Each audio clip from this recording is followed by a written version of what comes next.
بسم اللہ الرحمن الرحیم۔ ڈاکٹر اعجاز جوید اللہ، ایک بہت کامن جو پروسیجر ہو رہا ہے، جو اینک اتارنے والا کام ہے، یعنی میوپیا میں یہ زیادہ ہوتا ہے۔ میوپیا جو ہے نا پری ڈومیننٹ ایک کنڈیشن ہے، اور پچھلے دنوں میں ہمارے دوستوں نے اس پہ کانفرنس بھی کرائی ہے، اس کا ایک ہی ٹاپک تھا میوپیا۔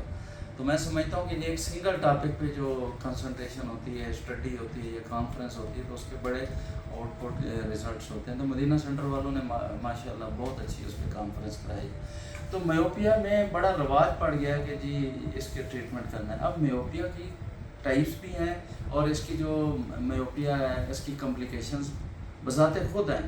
آپ نے میوپیا کو کچھ بھی نہیں کیا، آپ کو -4 یا -5 کی اینک لگتی ہے، تو آپ فری نہیں ہیں کمپلیکیشن سے۔ میوپیا میں ڈی جنریشن ہو سکتی ہے، ریٹنا ویک ہو سکتا ہے، میوپیا میں جو وٹریس ہے وہ لیکویفائڈ ہوتا ہے، اور لیکویفائڈ وٹریس اور یہ ساری چیزیں ویٹیو ریٹنا ٹریکشن کرتی ہیں، اور ریٹنل ڈیٹیچمنٹ کے بہت زیادہ چانسز ہوتے ہیں۔ تو اس لیے میوپیا کا میں سمجھتا ہوں کہ پہلا ٹریٹمنٹ کیا ہے، آپ اس کی براج لیزر کریں، اس کو ریٹنا کو کنسیڈر کریں کہ اس کو ڈیٹیچمنٹ نہ ہو، اس کو ڈی جنریشن نہ ہو، اس کا لیکویفائڈ وٹریس کی وجہ سے آنکھ جو اس میں کمپلیکیشن کا چانس ہے کہ یہ ڈیٹیچ ہو جائے گی، اس کی ریٹنل ڈیٹیچمنٹ ہو جائے گی، اس کو ٹریٹ کریں۔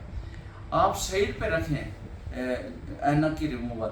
آپ ایک کوشچن اور پوچھا جاتا ہے کہ میں نے اینک ریموو کر دی، میرا 6 نمبر تھا، میں نے اس پہ لیسک کی اور میں نے اینک اتار دی، تو اس کا کیا میں میوپیا کی کمپلیکیشن سے بچ گیا ہوں یا بچ گئی ہوں؟ نہیں، آپ کا میوپیا اسی طرح ہے، آپ کا وٹریس اسی طرح ڈی جنریٹڈ ہے، آپ کا ریٹنا اسی طرح ویک ہے جس طرح ایک میوپیا کا مریض کا ہو سکتا ہے۔ موسٹ 80% جو ریٹنل ڈیٹیچمنٹ ہے وہ میوپیا سے ایسوسیٹ ہو سکتی ہے، اور یہ 80% چانس بڑھ سکتا ہے اگر آپ نے ریٹنل لیزر نہیں کی، PRK نہیں کی، اور اس کا پردہ مضبوط نہیں کیا، آپ لیسنگ کرتے ہیں، آپ وہ سکشن کپ اوپر لگاتے ہیں، اور اس سے ڈیفینیٹلی وہ آنکھ کے آئی بال کو ایک دفعہ پکڑتا ہے اور اس سے ٹریکشن ہوتی ہے، تو اس میں ریٹنل ڈیٹیچمنٹ کے چانسز بڑھ سکتے ہیں۔ تو in my opinion honestly speaking best یہ ہے کہ اس طرح کی جو آئی ہے جس میں چانسز ہو سکتے ہیں میوپیا کے بعد ریٹنل ڈیٹیچمنٹ کے،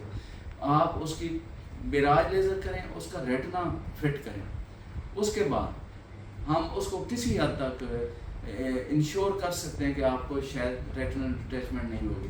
اس کے بعد اگر آپ کا دل کرتا ہے کہ یہ اینک بہت بری بلا ہے، تو پھر اس کے لیے آپ کوئی بھی پروسیجر جو ہے فوٹو ریفریکٹیو سرجری کا وہ اڈیپٹ کر سکتے ہیں۔ تو کوشچن یہ تھا کہ پہلا کام کیا کرنا چاہیے، کیا اسٹریٹ وے اینک اتارنے والا پروسیجر کرنا چاہیے یا پردے کو مضبوط کرنا چاہیے؟ تو میرا ووٹ ہے کہ پہلے پردے کو مضبوط کرنا چاہیے، اس کے بعد دیکھیں گے۔ ڈاکٹر اعجاز جوید اللہ۔